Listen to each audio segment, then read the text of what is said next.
Going on. Oh, I have to kill this. Okay. Give me a little blank space and the recording. How are we for headroom on time? We're fine. We're good. I don't have any We go a little longer if we want to wrap things up, just because we will be off a week and stuff. You're okay? Yeah, totally. Not long, but 30 minutes. No weird dinners for me tonight. As long as everybody else is good, I'm good. Okay. I'm good. Strange dinners. Very weird. I'm sick of these weird dinners. Okay. Feels like brains. It's time then. Oh, except I'd like to see. Oh no, I don't have to see that. Okay, so sorry, I'm talking to myself here. Let's put this over here. Alrighty then. It's time to go, and it begins in. Let's see, volume's good. 3, 2, 1.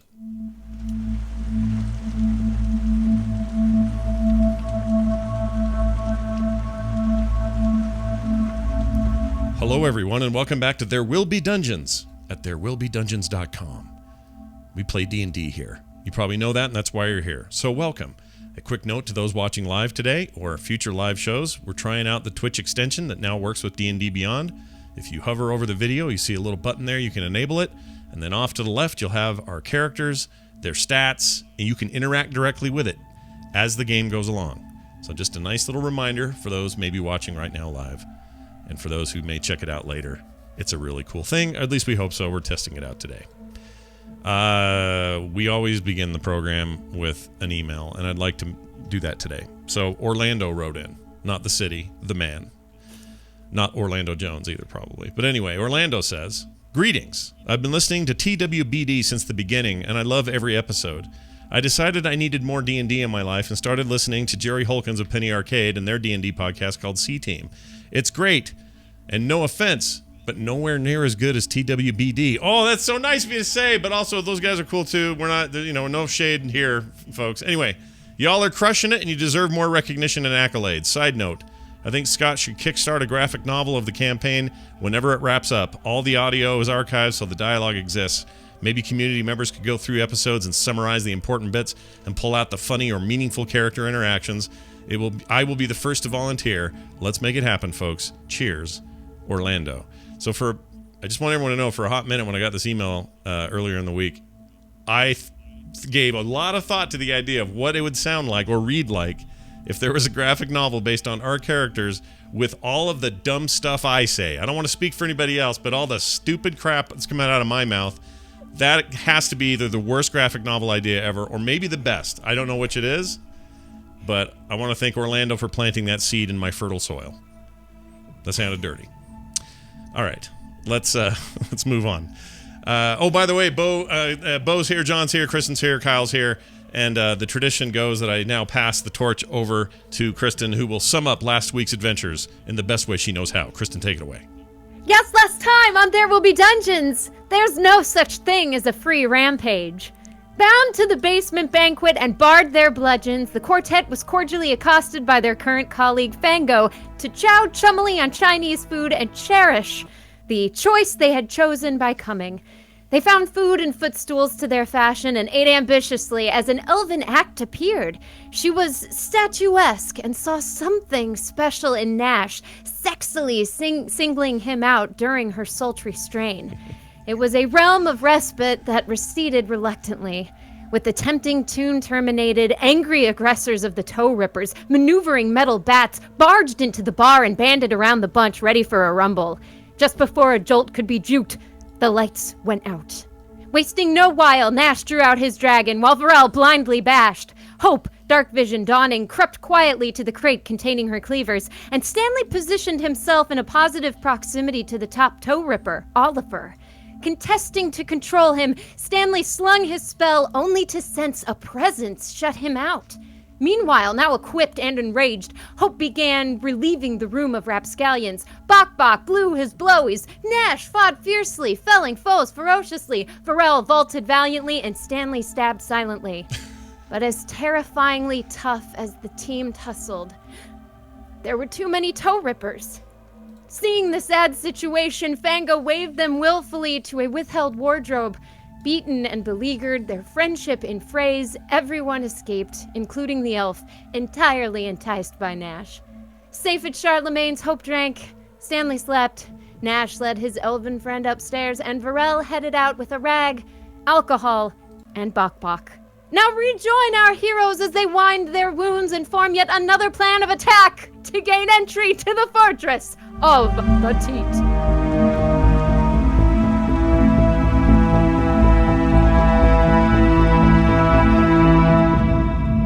Well done as always. Now That was we know. incredible. Yeah, that was really good. One of your best. Well, now we know where we've been. Bo, you take us where we go. All right. Headphones off, except for Kyle. Oh man, right away. All right, Varel. You exit Charlemagne's into the cool night air.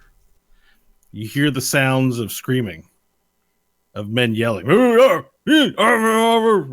But where you are is quiet. It just echoes between the buildings. Bok Bok clambers on out the door behind you, and the door closes. You're in the street in front of Charlemagne's. Is there a stick in the area that I could pick up? There are no sticks on the ground. No sticks on the ground. All right. When I'm picturing Charlemagne's, I'm kind of picturing Pueblo. Is there a way to climb the building? Well, yeah, it's like gray cement blocks. Okay. Are what these buildings are formed with. You might be able to get. No, it's the handholds. There's no real handholds sticking out. No the side. XCOM pipes. Because you don't have a natural climb speed, you would need some sort of foothold or some sort of rope or something to get you up the side. Cool. All right. I will make my way to the underground passage that we exited from. Okay. So just a few blocks down, you see that opening in the ground where some of the ravine of feces sort of gently leaks into the sewer. All right, and I will open the top, motion Bok Bok in, and climb down myself. Okay, so he jumps back down, climbing down this old ratty ladder, and you follow him after. And you get down there, and it's pitch black. You can't see anything. There's a stream at your feet. It's about 5 or 6 inches, a stream of probably gross water with the fecal leftovers of Trashburg citizens sort of streaming at your feet. Cool. I'm going to do a little bit of crafting. I'm gonna in the dark. In the dark, yeah. Okay. So I got my bottle and my rags in hand. Mm-hmm. Put down the rags, pour the alcohol on it, and get out the flint, and light it as a little light source, and scoop it up. Okay. So does that work? Okay. All right. Survival check, please. 1. Yeah. So I put it right in the poo. it's you attempt to make a light source from yourself with the flint, and you do drop the bottle into the water, and it becomes soaked, and you can still catch it, but you can't see it. So you hear it sort of tunk tunk tunk as it rolls down the streamy passage. All right, Bok Bok. Then we'll be going on foot, and not below ground. I go where you go. Bok Bok, I moved to a secret meeting, one of which I was instructed to go alone. I will require you to wait outside, vigilant, and give warning if those approach that do us harm. He nods affirmatively and says, Bok Bok, watch. You're my number 1, Bok Bok. Pharrell the Defender is no more this night. My shield is gone. My friends, they are no longer team-focused. And I have once again awakened the fire.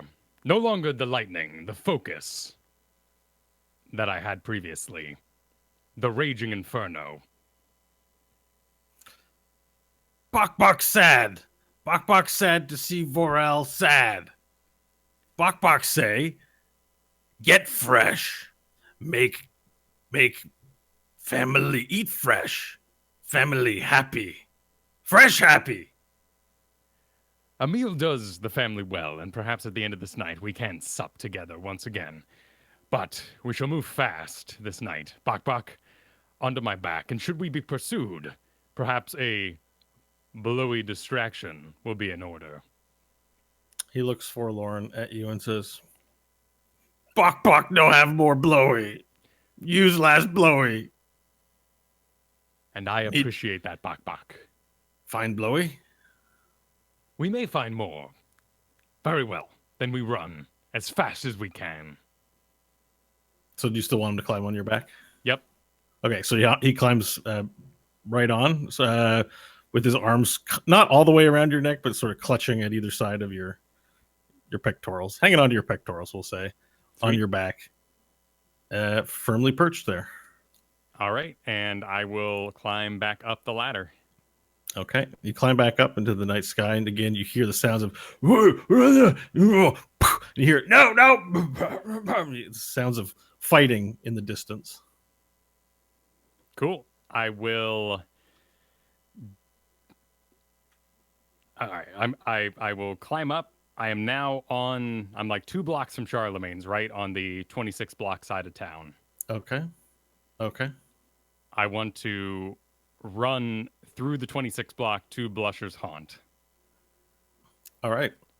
You begin to pick up your pace. Is it a vicious jog? What kind of a run is it? This is like on the fingertips curled down and then just booking boom. And I hit level 5, so I now have my barbarian bonus speed and I move 10 faster than normal. Okay. As long as I'm butt naked. You run as quickly as possible, passing through the buildings. You're but a shadow. You don't encounter anyone else, but as you get closer to the Blusher's Haunt area, which is, I assume that's the direction you're headed in? Yeah. Yeah. As you get closer to the Blusher's Haunt area, the sounds of fighting become stronger, and then you hear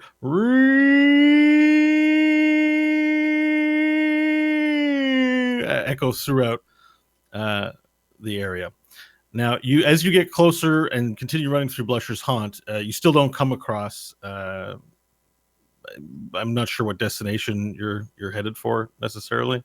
I'm heading for, and I would stop, at the side of a building, looking around at the edge when I'm on the 26 block side in the Blusher's Haunt.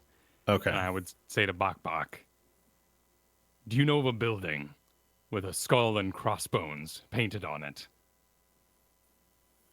He scratches his chin for him and he says, "Go that way."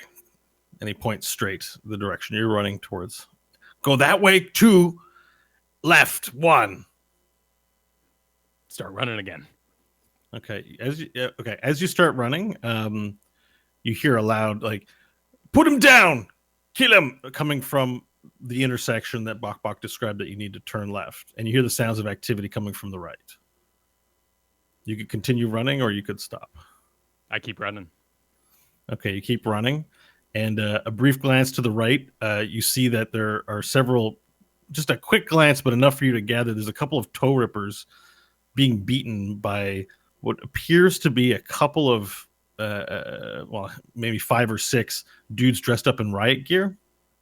And they're being beaten on the corner. And one of them, you catch a quick glimpse of a larger man in this full plate armor. Looks like it's made out of card parts and various chrome. And he's wearing a backpack and he has a hose extended to a large pipe and he puts it up to one of their heads and there's like and then that body goes limp. All that you capture in 1 second as you turn left and run down. Then Bok Bok says, right. That make the turn. So you head off right and then you run through the rows of buildings and see a large skull sort of painted on the side of this building. And he taps your shoulder and points at that building. Cool. How tall is the building? Standard 3 stories. All the buildings are fairly similar in height. They're the 3 to 4 stories. It's a 3-story building. All right, I'll grab Bok Bok off my back. Yep. Place him down and say, "Watch and knock on this door hard if you see people coming to aggress this building." Bok Bok, understand. Bok Bok, be quiet. And A secret meeting. he slinks off sort of into the shadow near a corner. He finds There's like just a pile of poo. Just kind of, and he sort of kneels into it and tries to make himself one with the poo. I take note of that exact corner and bending low, about halfway up the door, knock quickly 4 times and whisper, Okay. "Death comes for us all." Okay, you hear footsteps creak inside the building. Very quiet, as if someone's trying to walk without making too much noise. And then the door unhinges and creaks open. There's nothing but darkness inside. You can't see anything. You know someone opened that door and made those footsteps. All right, I stand tall with my face facing the crack, assuming they can see me and I can't see them. Okay. Now you stand tall with your face in the crack and peer in.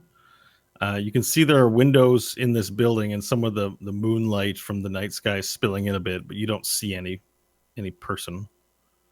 See, looks like an abandoned building. There's garbage on the ground, broken pots, but you can't make out too much. Cool. I will probably give it about 5 seconds and then move my hand up, curl my fingers around the board, not pushing it yet, but holding it open. Mm-hmm. And if no response, then I'll enter swiftly and spin around and close the door. Very good. Okay, so there was no response. You enter swiftly, spin around, close the door behind you. And then you see a match get lit. And then it's at waist level and comes up to a face. And you see a cigar. And you see the man that you saw earlier today in Charlemagne's, Dashington Twice. He introduced himself, didn't he? I can't remember if I told you his name or not. That was the name of the man. Yeah, I got it from Charlemagne, not from him. Yeah. Okay. So you see Dashington Twice. And he's there. You see his face for a second. He lights up his cigar, and then he takes the match and lights it to a little candle and illuminates the table and illuminates him somewhat in the room. The room is devoid. It's got like rotten furniture, pots and pans. This looks like basically a place where where drug people, the destitute, would squat in, but it's empty currently. And he's leaning against the wall, 1 foot up. He has, or not 1 foot up, he has 1 foot on a trunk. And he looks at you and he says, "Glad you could make it." Remember, he's wearing the duster. There's this glint of silver as he brushes it aside a little bit and throws the match on the ground, steps on it. And he's a black man. He has a cowboy hat and the big duster and the cowboy boots. Glad you could make it. Our meeting seemed most fortuitous, judging by the creatures that prowl this town. Yeah. About that, our friend wanted to be here tonight, but it looks like it got a little too dangerous to have that meeting. To be honest, I wasn't sure if you're going to show. And he gives you a moment to respond. I breathe a little heavy, got my snoot with the big bashings on it from the metal pipes and all my various bruises of acknowledgement. He puts his foot on the trunk once again, and then he kicks it over to you with a bit loud kick, and it slides across the wood floor and meets resistance all the way at your feet. Looks at you and says, "I believe that's your cut." My cut. That's And I'll right. bend down and pop it open. Okay, you bend down, flip it open, and you see it's full of gold coins, gold bars, gems, jewels, opals. It's probably 100 pounds worth of humanoid currency. And I will close it down, stand back up. So, ultimately, the mission in Slavetown was successful. Well, I gotta say, your handiwork made our job mighty easy. Now, when you didn't show up to our little meet and jolt, well, she said, I guess He couldn't convince his friends, and he wasn't interested in it. And then the next thing we know is we're getting ready. Half the town's on fire, and we see you running from building to building, throwing fiery logs into all the buildings. So we said, well, the time to go is now. And they were so busy trying to put out fires, they left one oil beard in there, and we made quick work of him. And getting the safe open wasn't as hard as we thought it was going to be because they left it open. They were so busy with trying to make sure the place didn't burn down. So Jolt said she figured you weren't officially a part of our crew, but you earned a cut for making it happen. And there was lots in there, so that's just a small cut. It's the least we could do. It's most honorable of you. Well, don't hear the word honor too much in our line of work.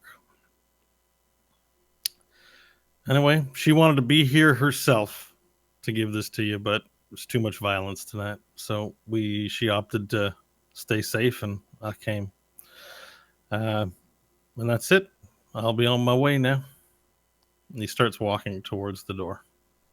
If I may ask, why this town? It's a powder keg. He stops with his back to you. And his head is sort of size. You can see his body size, even though you don't hear it. And he looks back, giving you one of his eyes. Well, you see, there's a bigger end game going on here. I mean, you know that our friend is engaged to be wed this weekend. Yes. Yeah, but we ain't here for love. That much is obvious. Now, look, I don't know you too well, and I've been riding with Jolt for damn near on 20 years. And there hasn't been a single thing that I haven't supported that she does that hasn't turned out right. But I gotta say, her sudden interest in you, I don't trust it. No offense, partner. None taken. But if you're interested, you want in, we need someone with muscle. And we know you and your crew are capable.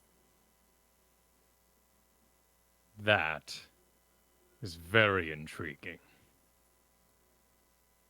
See, the thing that we got to do requires someone with a lot of strength to do some lifting. And I know that the rest of your friends are pretty good at taking care of themselves, considering what you did in the rusty cage back in Slave Town. Heard about that. But you take some time to think about it with your friends, and you're staying at Charlemagne's, right? Correct. So tomorrow night, if you're interested, put a candle up in the front window, and we'll know you want in. One more thing. Mm. And I'll make the L with my fingers and Yep. click the back thumb. Why? He turns it on. Why this? Yes. Particularly to Stanley, the elf. It's a gesture. It's just a gesture of, I don't know. It's like saying hello. It's acknowledgement. It's a human thing. Maybe you're not the first lizard folk I talk to. I know you guys don't appreciate some of the finer nuance of our form of communication. It's just a little bit of a greetings. Very well. It means I see you and I see you seeing me. I like it. All right then, Mr. Varel. Jolt sends her regards. Bring your crew up to speed. And like I said, if you're interested, leave that candle in the window tomorrow night. I'll nod. He says farewell. He walks towards the door and walks out.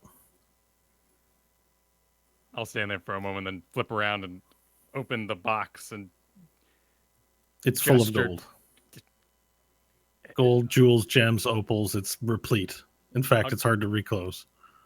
I'll give it a. I mean, like if I were to just like lightly heft it, I'm sure it's quite cumbersome. Yeah, you can lift 100 pounds, I think, but you have to use both hands to hold it, or maybe over the shoulder. It's cumbersome. All right. I will look around to see if there's in this old dilapidated place somewhere to hide this of some decency.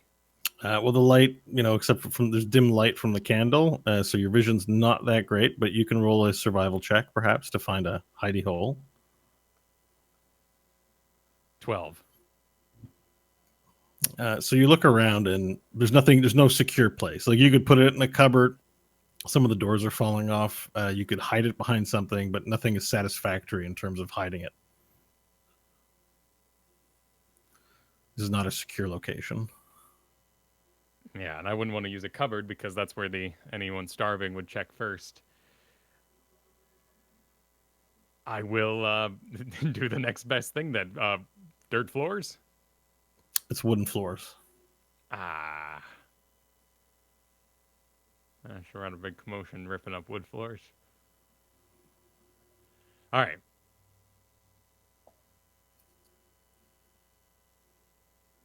I will put it in one of those cupboards. You'll put it in the cupboard? Okay. Yeah. All right. And You go to there's the like a cupboards. fireplace that I can, like. There's no fireplace. Like there are hearths, but nothing is concealed. Like there's nowhere here is going to result in a place that isn't going to be found by a wandering blusher Yeah. at some point. Like your brain knows, like there's nowhere secure to hide it here. The next best thing would probably be to dig a hole somewhere out in the sand and bury it in sand. I think would be what your instinct would tell you to do. I guess I am closer to the edge of town now. Mm-hmm. Yeah. Okay, let's do that. Okay. So you lift it up and exit. And again, you hear the sounds of violence in the background. And you make your way to the edge of town. Bok Bok looks up at you from his pile of poo and say, "Finish." We must bury this Bok Bok now. Okay. So he heads with you towards the side of town. You see that there are huts and places, but everyone's either indoors or hiding. The din of fighting, again, heavy in the air. You walk out a little bit. How far out of town do you walk? I mean, I'm down for half an hour. Okay. So you walk out of town for an hour until the teat is and until fairly I in find the something distance. that my lizard brain would be able to be like rock, tree stump. You come across a configuration of rocks with and there's a small little cactus looking deal nearby. Excellent. A little plant life, very rare around here. Something distinctive for you to remember it by. All right, survival check for your dig time. 16. You dig quickly, and within about 10 minutes, you've got a hole in which you can fill it and put a reasonable foot or two between the surface and the treasure. All right. Okay.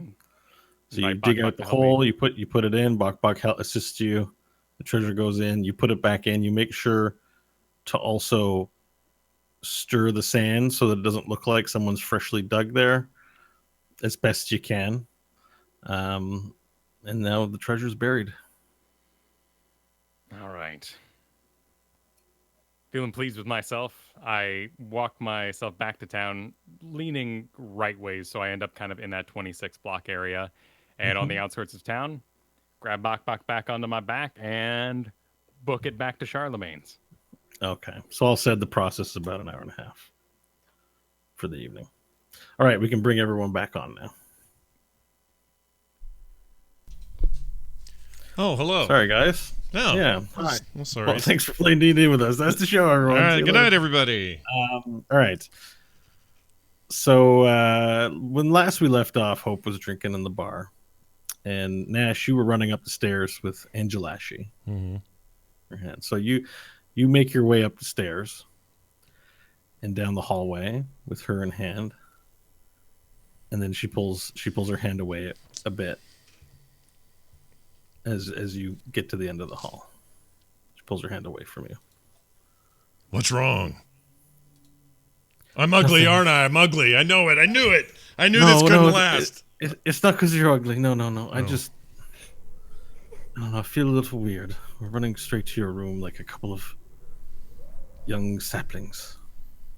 Well, aren't we? I think we're just going to talk. I mean, Yes. honestly, yes. that's almost all I can do.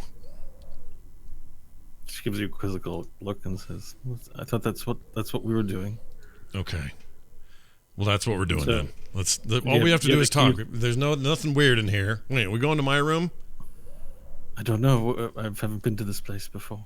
I forgot what I was going to do with that.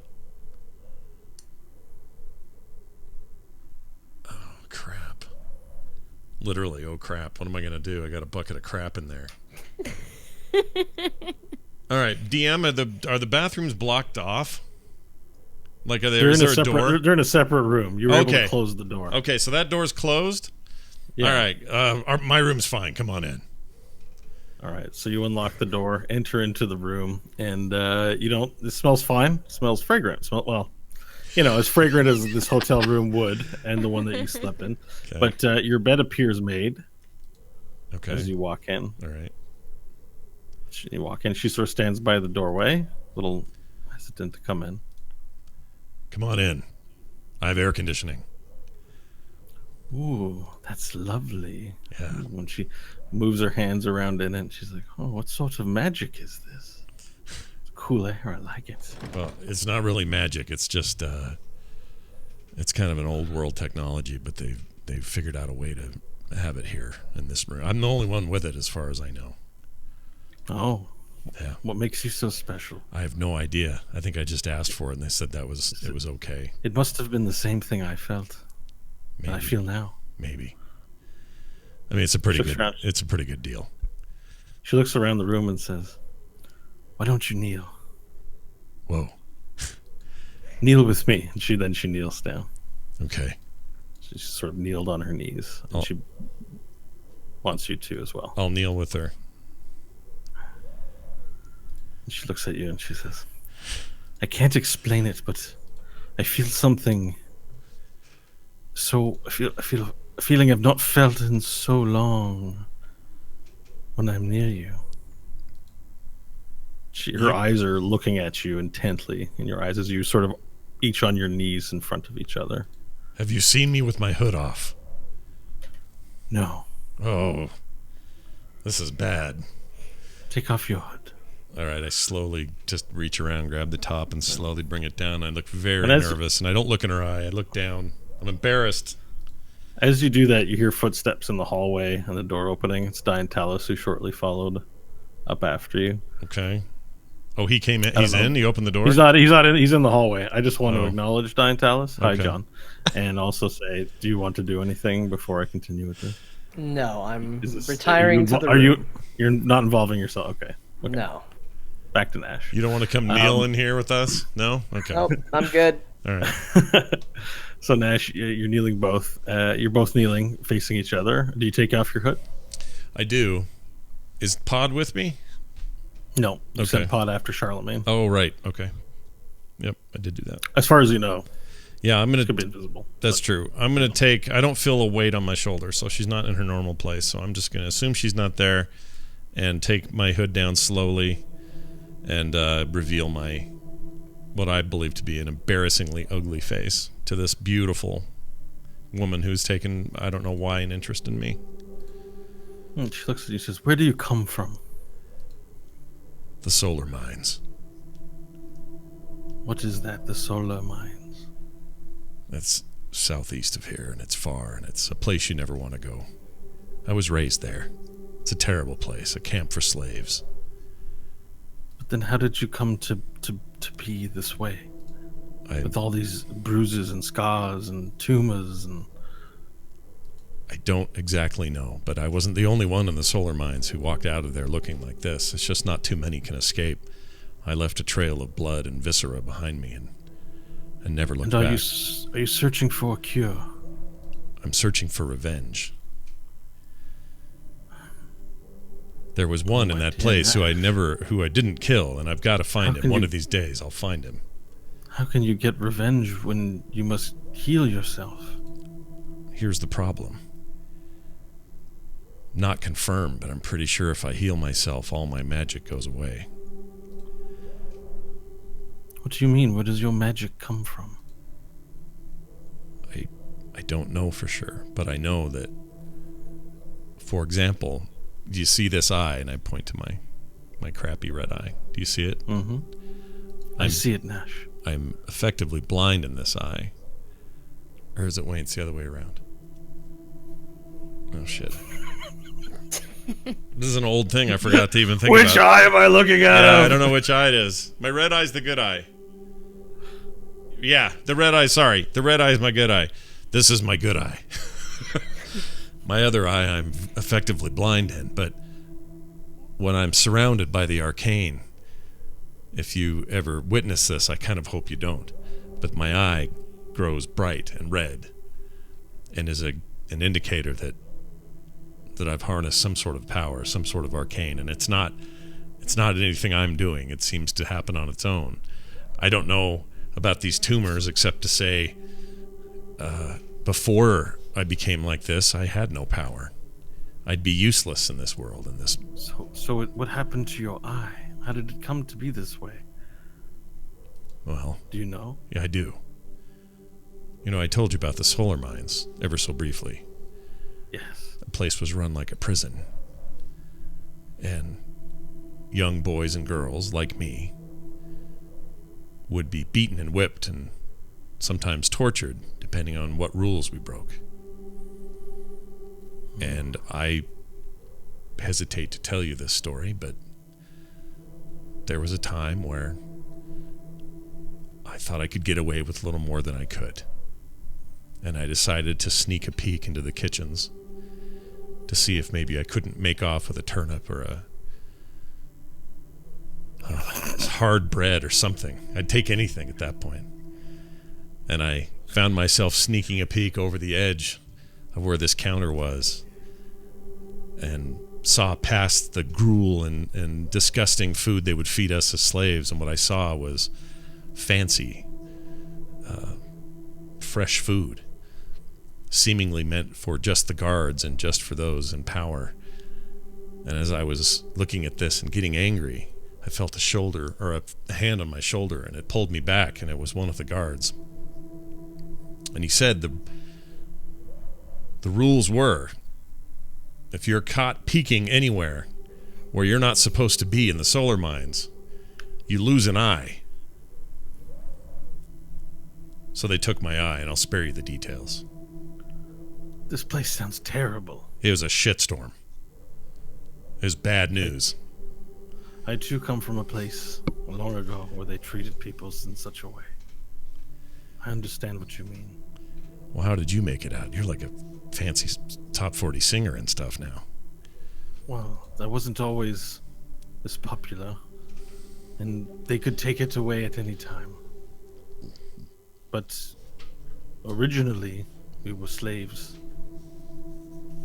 And then we fought for our freedom. We escaped. We came to this place, my parents and I. And for a time, it was a place of freedoms. But then the principal came, and we struck a deal. The Guzzle Gang of the Teat struck a deal, and then they put everyone to work day and night in the refinery. But that's when I became known for my singing. And the Guzzle Gang, at that time it was the Suckmaster Robert. He took an interest in my singing, and since then I've been singing for the court. So I have a measure of freedom above most people who live here in Trashburg. But only thanks to my gift. But you're not singing for yourself. You're doing this for someone else. That's not that different than being a slave. What if you left? What if you said, I don't want to do this anymore? Well, they'd let me go, but then I'd starve. The way Trashburg works is not like slavery, but it is. Basically, you work from the age 5 and on in the refinery, or you starve. The only way to get your guzz bucks so you can purchase food is by working in the refinery for 12 hours. You get 1 guzz buck. That's enough to feed you for the day, maybe a day and a half. It's not much. It sounds like we come from a similar place, but But some of us find alternate means of surviving. They could join the gangs, or they could help in the castle in some more meaningful way. So I like to think that my gifts have blessed my life somewhat, but I do feel such sympathy for those who die in the refinery from the dangerous work they do in there.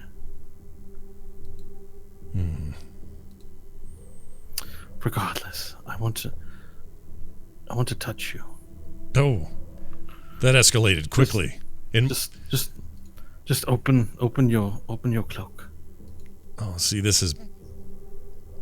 You need to open your cloak. She raises her hand out to your chest area. Oh, okay, all right. Please don't be shy. Okay. I'm not going to harm you. That's fine. If you weren't disgusted by this face, wait till you see the chest, and I split it open like the freaking cave wall that it is to show her what's inside. She appears unfazed by your body and ungrossed out, and she touches your chest and puts her hand on your chest. I can feel it in here. I've not felt this way since my parents described what home felt like with this totem that they had that I've lost. She said the home is this feeling, but everywhere. And I feel it in you, Nash. I feel a home. Do you know that elves must return to the sky or be forsaken? I'm counting on it with Stanley. Who's Stanley? Never your mind. friend? No, it's sort of. Yeah. He's fine. Well, he must. If he is elfin, he must return to the sky too, Well, or he will be forsaken. He's half elf, so which half goes? If we die, we're conscripted to hell. Hell far worse than this. And this is it. You have my home in you. Well, do you want to know what this is? Do you want to know what this is? What you're feeling? Well, that's what? You can't tell anyone if I tell you this. Okay. Do you trust me to tell you the truth? I must know. What is this? Promise me you won't say anything to anyone. I promise I won't say anything to anyone. This will make you the 4th or 5th person that knows this. But I have in my chest the beating heart of a dragon engine. You mean the metal made from the heart of a dragon? Yes. Don't ask me how. I barely know that myself, and I only know it from visions. You do realize it is the source of all magic. Right, and it's the source of all my pain. You can find my home with this. How? You must help me. How?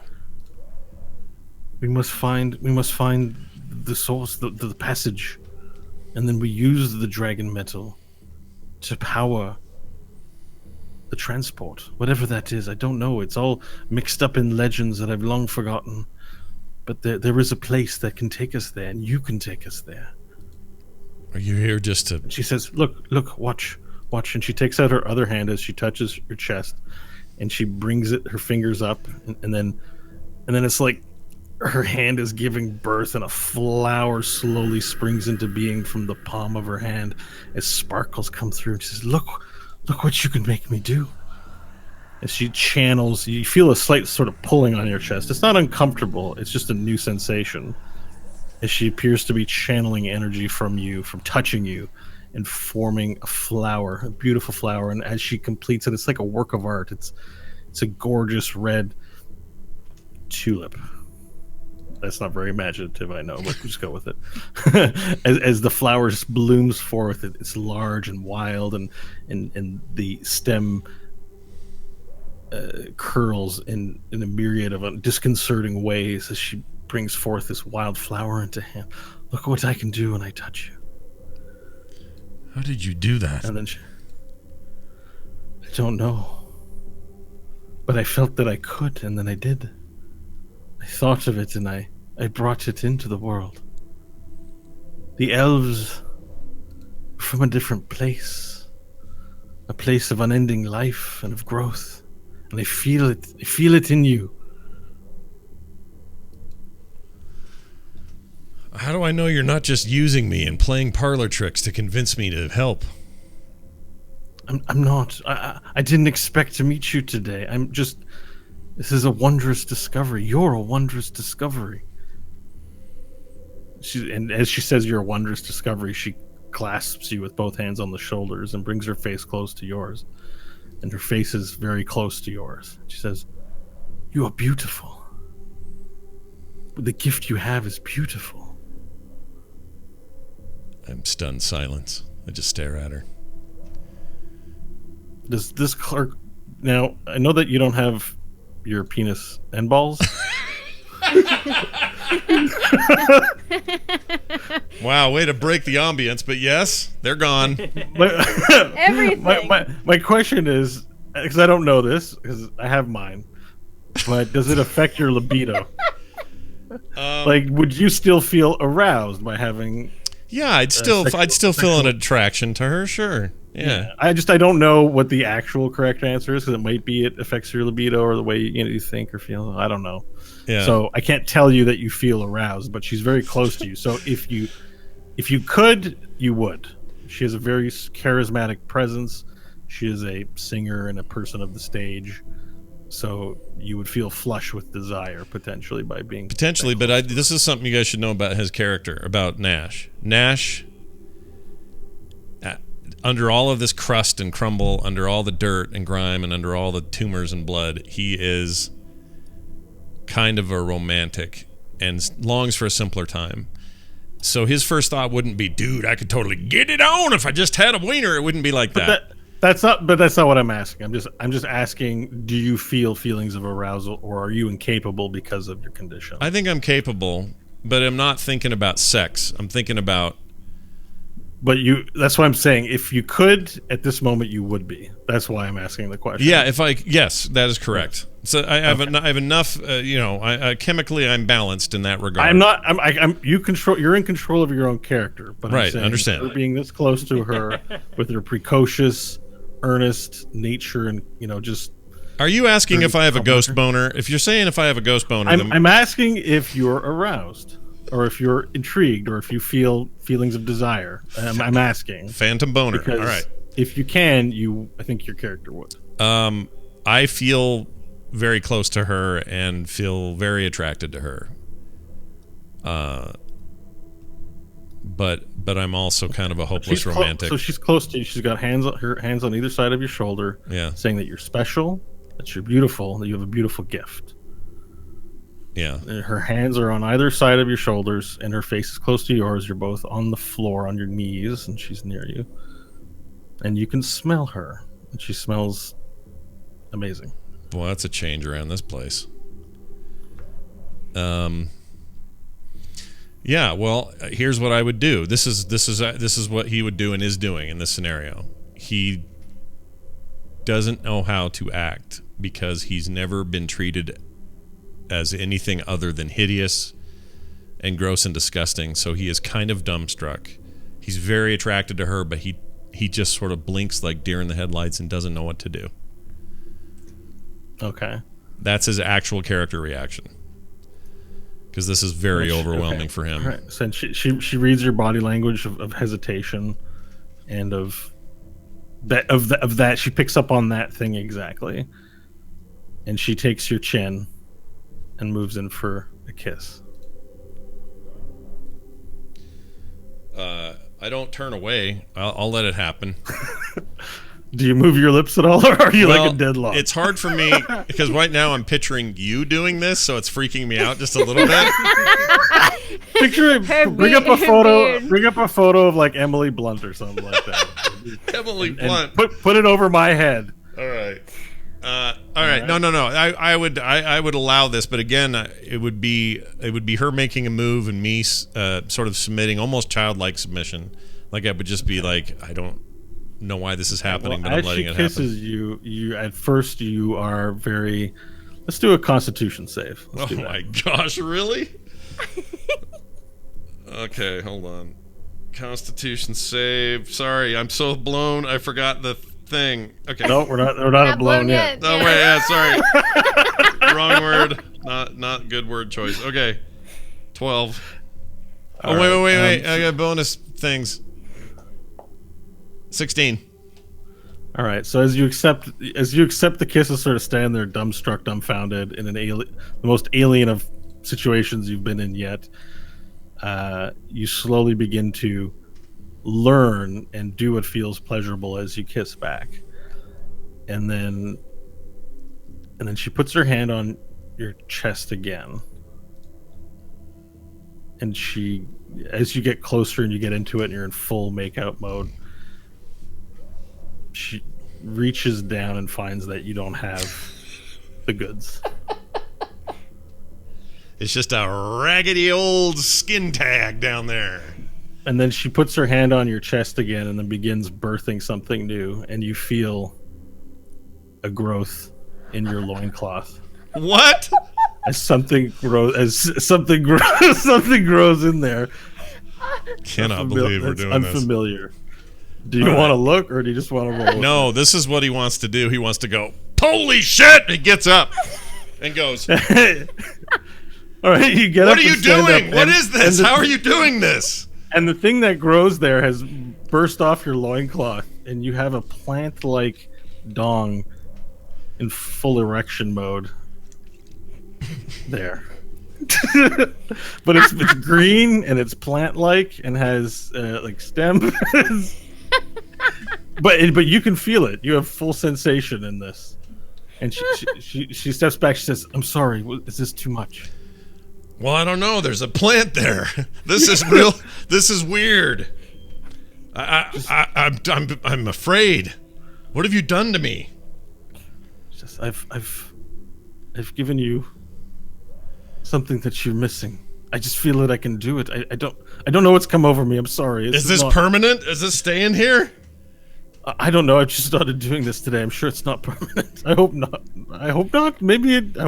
It can't be permanent. I can't have this all the time. I just went with the feeling. I'm sorry. It's. Do you know Stanley at all?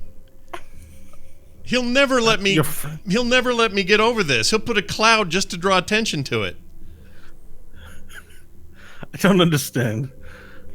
This is terrifying. She comes towards you again, puts her arms, one arm around your neck, the other around your plants, and I think we're gonna fade to black there. Wait, she puts her arm around my plant? Did I hear that right? Her hand around your plant. Okay. I changed it mid-sentence, so it didn't make sense. That is a hell of a plant. All right. Like a headlock. Yeah. She puts an arm around your plant, and we'll fade to black from there. All right. As long as you're into it, unless you're refusing. No. Yeah, I almost cast. I felt like we got a good sense of what was happening here, so we can. Yeah, it's gonna be awkward. It's gonna be awkward. I can promise you that. I'm not gonna see Scott during BlizzCon at all. He's gonna avoid. Kim will be like, "Why did you see Bo?" He's like, "We had a thing. It got weird. I don't want to see him." I'm gonna picture Bo putting an arm around my plant. Anyway, go ahead. All right. So hope you're at the bar. Whew. I don't know how long are you gonna stay there? Alone. Until I finish my drink and I'm sufficiently drunk, and then I'll kind of stumble upstairs. Okay, perfect. So you stumble upstairs, go to bed. Both you and Diane Talus hear sounds of giggling and wall banging at a certain point. A little confusing. Yes, very confusing. Varel, you return after an hour and a half. An hour and a half later, Varel, you enter into Charlemagne's with a pretty big lizard sweat on as you run into the building. Do the same sort of spin around, close the door. Let down backpack. All right. Uh-oh. Sorry, a bit of lag. I had a bit of lag there. Sorry about that. Oh, you're fine. You put down Bok, you're inside. Yep. Okay. Notice the bar is empty and head upstairs. All right. You head upstairs, and I guess everyone is going to sleep. That's the deal, except for Nash. All right. So let me get my stuff out here. God, what happens if she has to, she wants to get up and just, freshen up in the bathroom or something? What's this bucket, she'll say. Oh, I have all kinds of anxieties about everything that's happening to my character. All right. Well, I will say that at some point she does leave to use the washroom, and you have a child's anxiety about getting busted as the dread fills you, and she walks in. And she walks in, she uses the bathroom, and comes out not having said anything. She didn't say anything.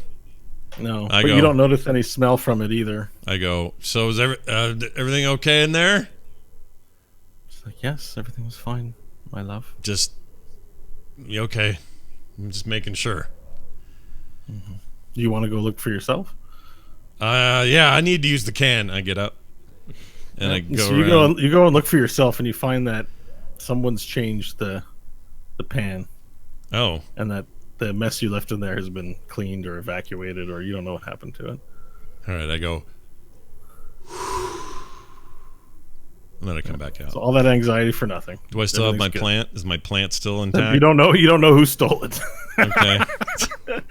Yeah. So the night goes by. Everyone can heal up and refill their spell slots. You get your sleep on. Everything's good. And at 6:30 a.m., right on the dot, Angelashi breaks out on the microphone, going, "Good morning. Go to your job and earn for the Guzzle Gang. You love working. I love working." And Nash just wakes you up right away, and you notice the bed is empty, and your plant penis is gone. Oh, okay. And Now I you're kind of alone miss again. it. Honestly, I'm actually gonna miss it a little bit. You had the night of your life. Okay. You're on cloud 9 right now. You're in the best mood ever. Also, make sure to remove one of your levels of fatigue. I did end up one Yeah. now. I'm wondering if I should add one for the great night you had, but we'll just leave it there. But you wake up. Everyone hears the song coming over the loudspeakers. Come to work. It's the best place to work. Yeah, it's a really bad song, but it's designed, I think, to irritate people. That's what you would surmise. But Angelashi's voice is very lovely, Okay. and she seems exceptionally energetic in the way that she sings this morning. Very happy and pleased. All right. Do you guys want to wake up at 6:30 or put the pillow over your head and keep sleeping? Pillow overhead. Pillow. I'll get up, take a really long shower, prestidigitate the clothes. A bit more time goes by as you do this, and at 7:30, the intercom breaks open again, and singing blares out in the same way at 7:30 for a second time. Are people getting up, or pillow back over the head? Oh, Diantalis or Stanley, Oh yeah, which Ooh. are you? We'll have to find out. whoever it is. How long is a long rest? 8 hours. 8 hours. Oh, yeah. 8 hours. To... Keep it at it. Back to sleep. Sleep. All right, back to sleep. Everyone went to bed around midnight except for Vrels. It's 1, so 8 hours. You can do 2 hours of light activity, so you really only need to sleep for 6. So that would put at the latest 7:30 is a full rest, probably for you. 7:30, 8 o'clock. All right, so it's morning time. It's about 8 o'clock. It's quiet in the building. Diantalis or Stanley, I don't know if you're just cleaning your clothes. The rest of you are slowly coming to consciousness as you wake up after all that annoying morning singing. Yeah, I've got my door open so that I'll know if people are up and moving around, but other than that, I'm just inside reading. Okay. I'll start cleaning off, getting ready for the day. And once I'm done, I'll head down and out for breakfast. All right, Hope, you're the first to head down. Diantalis or Stanley, you see Hope head downstairs. Yeah, I'll follow. Head down as Okay. well. Oh, good morning, Stanley. Good morning. I'll come down too. I'm up. Sleep well. Did you hear what I heard last night? It sounded like something was going on in Nash's room. I would imagine something did. He had company for sure. Yeah, but he can't really. He seemed to be having a good time. That's fair. And who are we to deny him a little bit of joy here and there, however he managed it? But I will admit I'm curious. I'll have to ask him when he gets up. All right, so you guys make your way downstairs, and you notice that there's no breakfast on. There's nobody, There's no patrons in the place. The door looks closed, and you don't see Charlemagne. But you do hear noise coming from the kitchen area. And Nash, you did say you were coming down, right? Yeah, I'm going to come down. All right. So as you guys are having this conversation, Nash comes down, and you guys hush up. Good morning, Nash. Just sleep well. Which one are you now? Which one are you today? You Stanley or Time Dine? Palace. Okay, fine. I'm fine. How was everyone else's night? Certainly seemed to be enjoying yourself last night. Well, I may have experimented in some. What do people call botany? A little botany last night. That's all I'm going to say. Make of it what you will. I suppose it's good to find a hobby you like. Damn it, Hope, he's creepy. How was your night? I don't remember it, so pretty good. All right. Where's Varel? All right. As you guys have this initial conversation, there's a knock at the door. I'll get it. Okay. Okay. All right. I go open the door. You open up the door, and you see standing about 5'6". There's a young woman, maybe in her early 20s, late teens, Trashburg basic. Excuse me. Hello. Are you do you know someone named Hope? Yeah, that's me. She's back there. Okay. Can I come in? Yeah. Yes. Oh, you're talking about. Yes. Get it. Come on in. Okay. I'm and a you little motion, out of she it. walks over and she says, this is I work with your son. I have he sent me to give you this letter, and he sends up a fold up couple of pieces of parchment. Oh, thank you very much. Can I just say that you're really attractive. You don't look like you would be his mom, but I guess like you're adopted or whatever. But I love what you've done with your hair. Thanks. It's called a ponytail. But I just sorry, and she sort of looks at you all admiringly, and she's like, okay, and somewhat embarrassed now. And she's like, I guess I'll go. Okay. No, but thank you very much. Yes. Okay then. And she makes her way back to the door and exits the building. Oh my god, I have no idea how to respond when they say that stuff.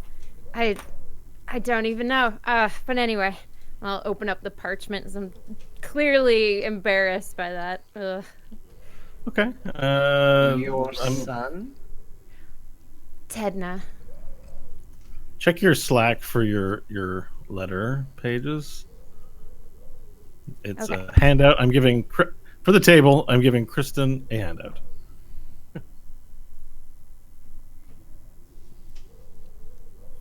Only she needs to check Slack, right? Yeah. Okay. Although if she chooses to share it with you, I will share the handout. Okay, I'll read it first. So if you guys want to have a conversation. It's a So- 3-page handout. Nash, Mm. what time did Angelashi leave last night? She left this morning. Do you imagine you'll be seeing her again? Probably. She seemed very interested in me. I have a feeling I've not seen the last of her. Well, based on what I heard last night, I would say you seem very interested in her as well. Is it so weird that a woman might find me attractive? Not in the slightest. People are attracted to others for all sorts of reasons. Can't believe I missed Stanley. When's Stanley coming back? Well, he would have been here this morning if it weren't for our little deal that we made last night. Hoity-toity. This guy. I can't do him. I can't deal with it. Listen, here's how it went down. She came upstairs. We had a lovely conversation, spent a lovely night together, and she took off this morning. That's it. That's the story. And what point did you decide it would be a fun game to bang the headboard against the wall? Well, I don't remember doing that. Maybe that was you. Maybe you were taking care of your own plant, if you know what I mean. I honestly don't. Good. And I turn away. Dietalis really rubs Tim wrong. He doesn't rub your plant the right way, does he? No. No. I will join the awake people. All right, so you descend the stairs. You see Dientalis and Stanley or Nash having sort of that heated conversation with each other, and you see Hope, her brow furrowed, reading this part from this parchment. There are no patrons, no Charlemagne. It's quiet apart from the four of you. Was Bok there this morning? No, Bok was in the room with you. He went to, Okay. He didn't get up though. You let him sleep. Okay. Where is our host? I haven't seen him. I would imagine something might have happened. Have we heard from Pod at all? No. Not since I sent her away. If she's here, she's not revealing herself. I really hope she was gone last As you night. say that, you hear the sounds of like boxes falling over from behind the kitchen, and you hear some voices. And then after the door opens and Charlemagne appears and is like, he looks at you guys and he goes, "Oh, don't have time. I do not have time for you."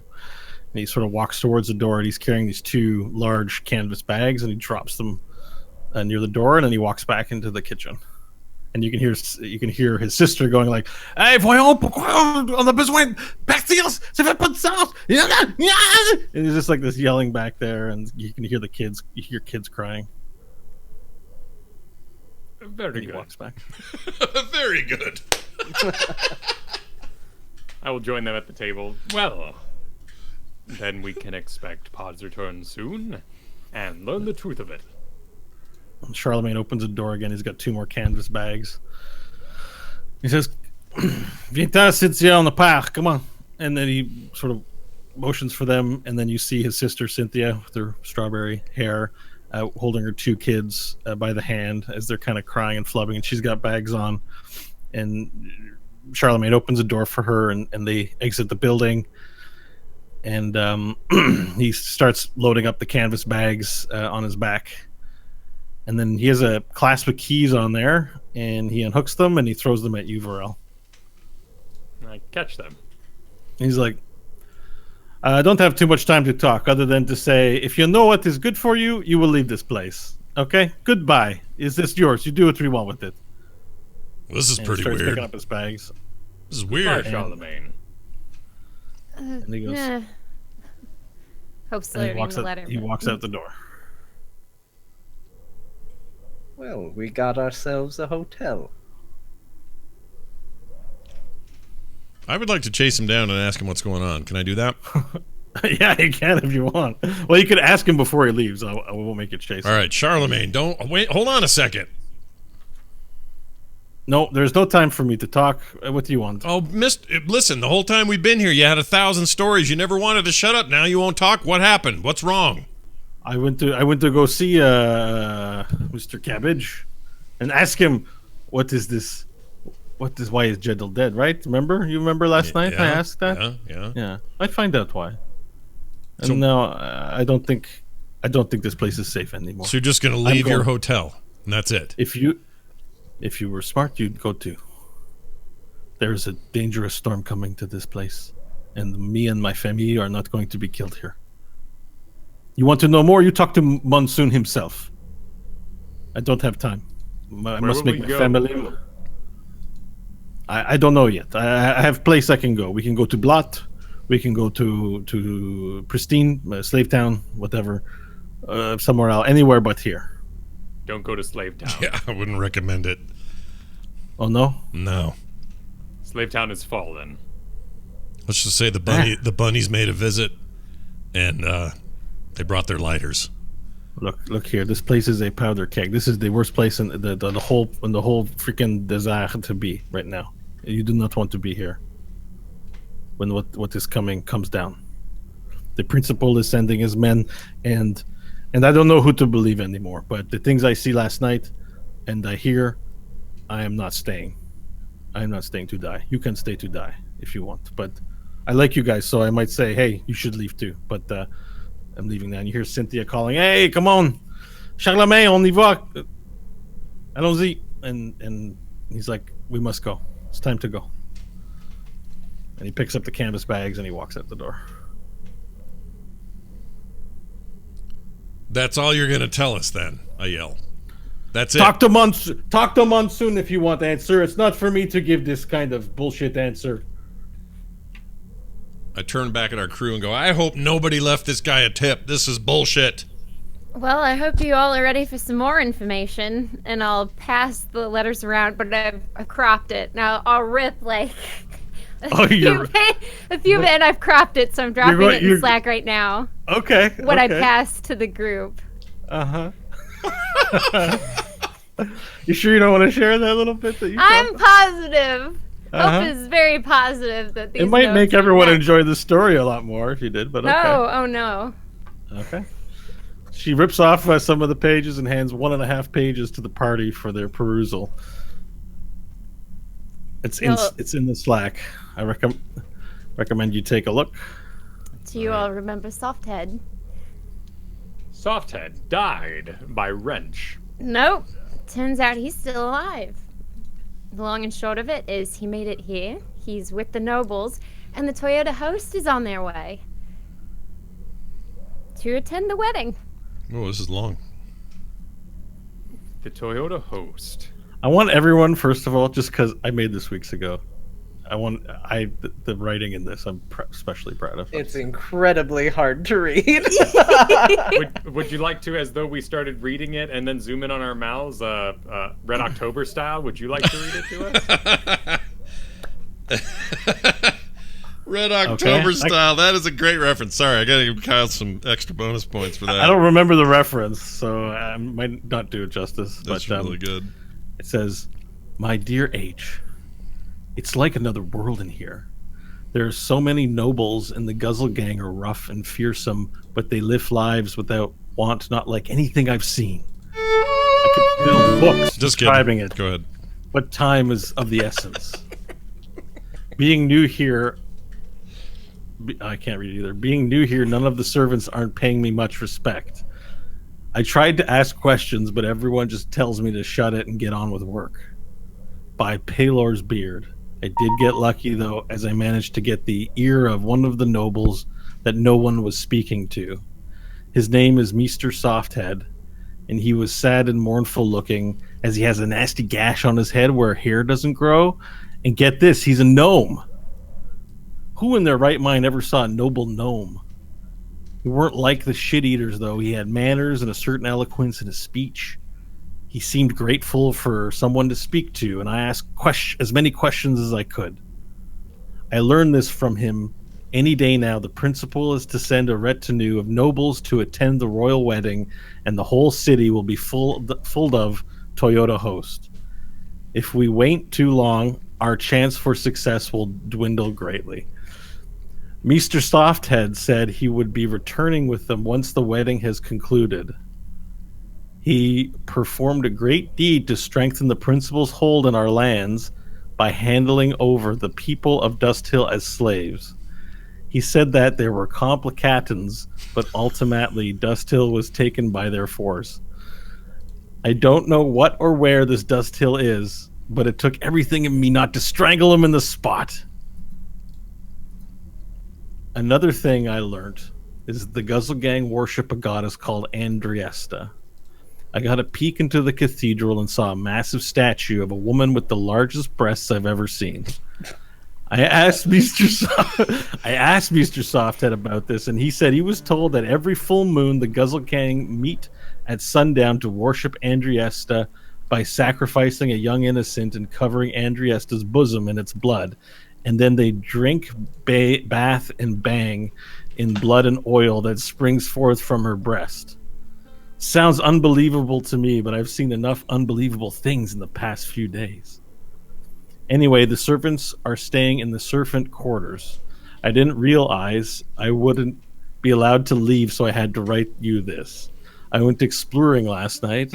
There are many guards on the ramparts, but very few walk the halls at night. I heard two servants talking about how cold it was in the cellars when I went searching for some passage could be coming through. I found they were right, but I couldn't for the life of me pinpoint exactly where it was coming from. I will search again tonight, but I did discover something else. There was a room filled with tiefling statues, their feces frozen in horror as they all seemed to feast the same direction. I wanted to see further, but I heard voices, and I didn't want to risk being discovered. I like how you read some of that exactly as it was written, and some I want of it people to you appreciate it. translated. Like, I This spent is like fantastic. 8 hours on this letter. It's pretty This great. Letter. It's pretty great. Who are we to say that it's not Anyways. the best thing ever? I bet you would have burned the edges if we were in person. Mm-hmm. Yeah. Oh yeah.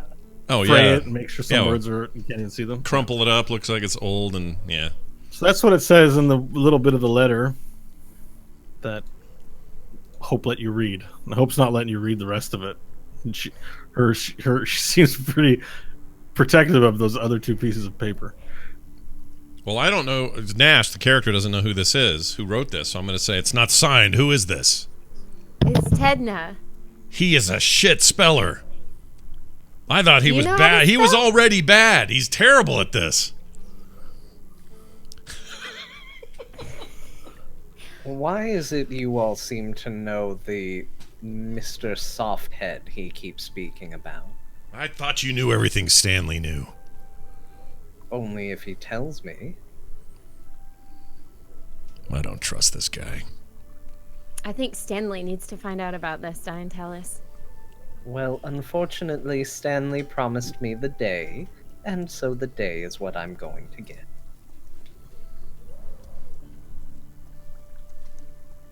How are you at baseball, Diantelis? I'm as good as Stanley. You all know my opinion. And if not, I'm sure you can guess it. Burn it. The refinery, the Toyota host, Softhead, the slaves, escape, ideally.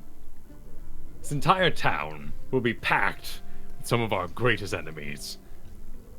Yes, but I feel there's a secret passage in. This is the second time we've come across this. The first was with that tiefling lord of the 26th, the second time with this note. And if he knows where it is, we get him to tell us first, and then we burn the town down. I thought you just meant burn the note. This is hardcore. He said, let's burn it. And I thought, oh, yeah, we probably should burn the note. Don't leave any trail or anything. You're talking about burning down another town. Yes. I mean, I've always got your back, Varel, but that seems pretty harsh. 2 in a row like that. Especially after what we did to the home base of those buttholes we had to fight. We made enemies of the toe rippers and couldn't even deal with them. Now we're looking to make enemies of everyone. Oh, damn it, I agree with this guy. The Toe Rippers were far more complicated than we could have possibly foreseen. I am shamed by my actions, the lack of victory last night, how I incited the rage of such a powerful false supplicant, perhaps. I don't believe that Ollivander? Blunk Oliver. Blunk Oliver. I don't believe that Blunk Oliver was himself. I believe he is being controlled by these caretakers of his. They are zealots. When we met in that building was either not the official headquarters, or with those who are not indoctrinated yet, not high off the toes enough to join the true strike force. There is something extremely odd about him. During the fight, I attempted to suggest a more peaceful resolution, and I've felt what it's like for someone to resist magic. This was not a resistance. It was as if the magic could not even penetrate through to his mind.